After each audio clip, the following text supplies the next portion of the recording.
Saudara-saudari terkasih, damai Kristus. Hari ini, Jumat tanggal 24 September 2021, kita akan membaca kitab suci dan merenungkan sabda Tuhan dari Injil Lukas bab 9 ayat 19 sampai dengan 22. Bersama saya, Endar Jatmiko dari Paroki Santo Stefanus, Surabaya.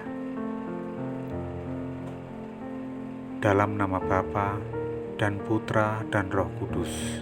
Amin.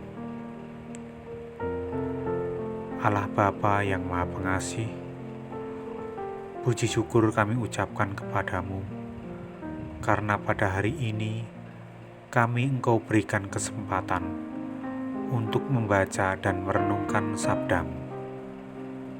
Semoga melalui sabdamu hari ini, kami dapat semakin mengenal putramu sebagai Mesias yang karena sengsara, kematian dan kebangkitannya telah menyelamatkan kami dari dosa. Demi Kristus Tuhan dan Juru Selamat kami. Amin.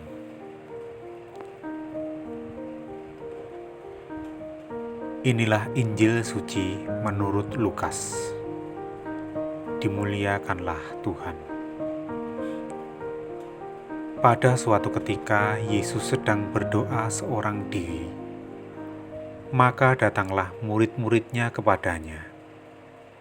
Yesus selalu bertanya kepada mereka, "Kata orang banyak, siapakah aku ini?" Mereka menjawab, "Yohanes Pembaptis." Ada juga yang mengatakan Elia. Ada pula yang mengatakan salah seorang nabi dari zaman dulu telah bangkit.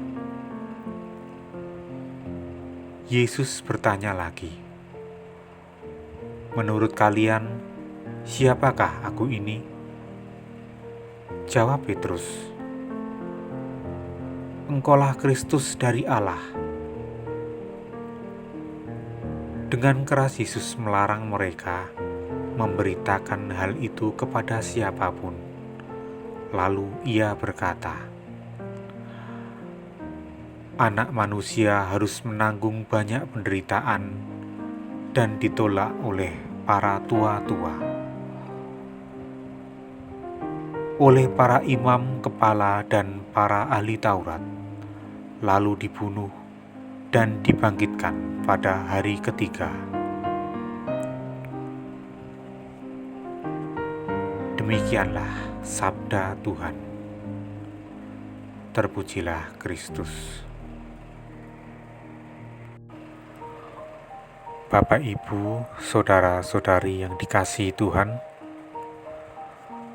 banyak sekali orang menerima Yesus sebagai nabi, sebagai seorang penyembuh, sebagai pemberi mukjizat, sebagai pengusir setan, dan lain-lain.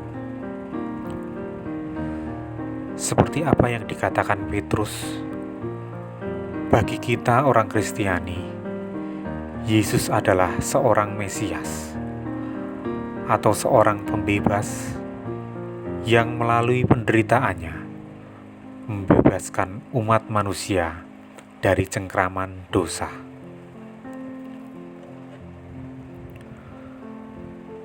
Tetapi siapakah Yesus? Menurut Bapak, Ibu, dan saudara-saudari sekalian, apakah Yesus adalah seorang penyembuh? Apakah Yesus adalah pengurai dari permasalahan-permasalahan kita? Apakah Yesus adalah penjawab atas doa dan permohonan kita? Marilah setiap hari kita semakin belajar untuk mengenal Yesus. Terlebih kita sebagai murid-murid Yesus harus berani mencontoh pengorbanan dan pelayanan Tuhan Yesus. kita harus berani memikul salib kita masing-masing. Memikul salib tidak berarti hanya hidup dalam kesengsaraan, tetapi beban hidup ini diterima dengan lepas dan bebas. Orang yang berani menyangkal diri berarti berani menganggap dirinya bukan apa-apa. Tidak mudah mengeluh dan loyo kalau tidak diperhitungkan. Rela menerima pendapat orang lain, meskipun kita tidak cocok dengan pendapat kita.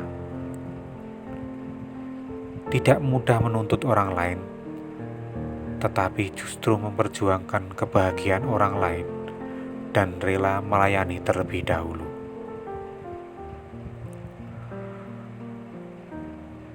Mengusahakan atau menolong orang lain meskipun kita sendiri sedang mengalami kesusahan. Semoga kita semakin mampu mewujudkan dan mencontoh karya keselamatan Kristus dalam kehidupan kita sehari-hari.